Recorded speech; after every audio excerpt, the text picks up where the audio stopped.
नीतीश कुमार ने अपने ही सांसद गिरधारी यादव के ऊपर गाज गिरा दिया है।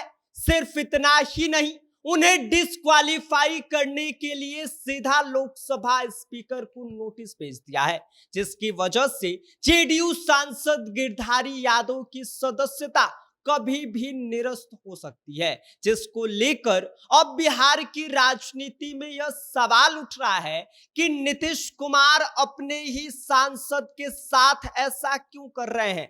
अपने ही सांसद गिरधारी यादव से नीतीश कुमार इतना खफा क्यों है और क्यों लोकसभा का सदस्यता निरस्त करवाने पर उतारू हो गए हैं। आज के वीडियो में हम इसी पर विस्तार से बात करेंगे, लेकिन उससे पहले नमस्कार, मेरा नाम विष्णु है और आप देख रहे हैं जनता जंक्शन।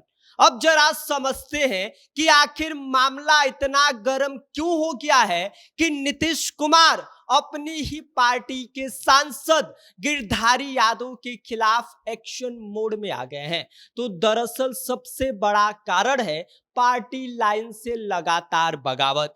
गिरधारी यादव पर आरोप है कि वो लंबे समय से जेडीयू की आधिकारी लाइन से हटकर उनके खिलाफ बयान दे रहे हैं। खासकर ईवीएम और एसआईआर को लेकर उन्होंने खुलेआम सवाल उठाए हैं। अब आप समझिए कि एक तरफ जेडीयू और नीतीश कुमार की जो पूरी एनडीए गठबंधन है वो ये कह रही है कि साहब एसआईआर और ईवीएम पर हमें पूरा भरोसा है।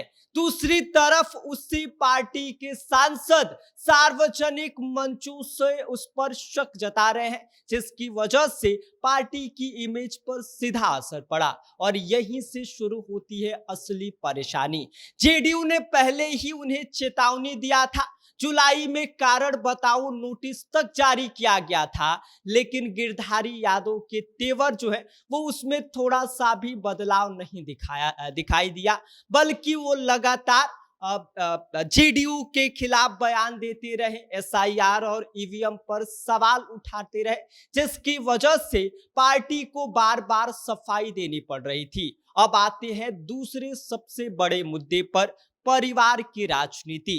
पिछले बिहार विधानसभा चुनाव में अपने बेटे को उन्होंने आरजेडी से टिकट दिलवाया। उनका बेटा आरजेडी से चुनाव लड़ा और सिर्फ इतना ही नहीं, गिरधारी यादव ने खुद अपने बेटे के लिए प्रचार भी किया था। अब सोचिए कि एक तरफ आप जेडीयू के सांसद हैं और दूसरी तरफ विपक्षी पार्टी के उम्मीदवार के लिए कैंपेन कर रहे हैं, तो ये सीधे सीधे पार्टी के खिलाफ काम माना जाएगा।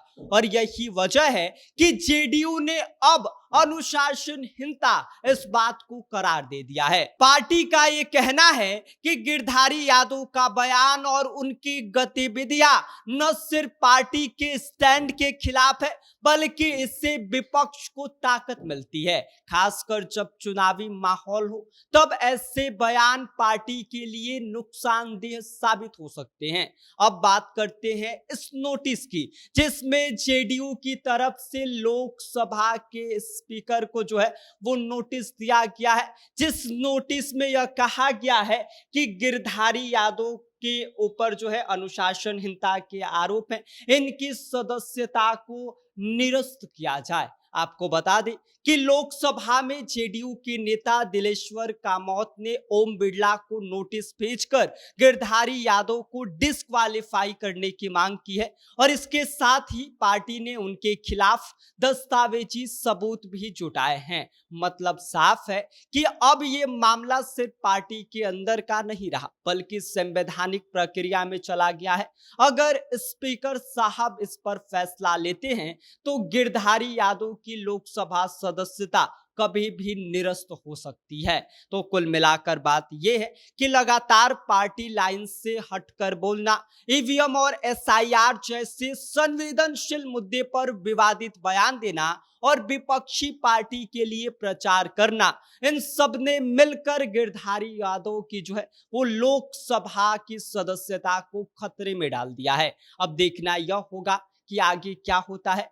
क्या स्पीकर कोई बड़ा फैसला लेते हैं या फिर राजनीति में कोई नया ट्विस्ट आता है? आपको क्या लगता है? इस पर अपनी राय हमें कमेंट कर दीजिए। आप देख रहे हैं जनता जंक्शन, मेरा नाम विष्णु है।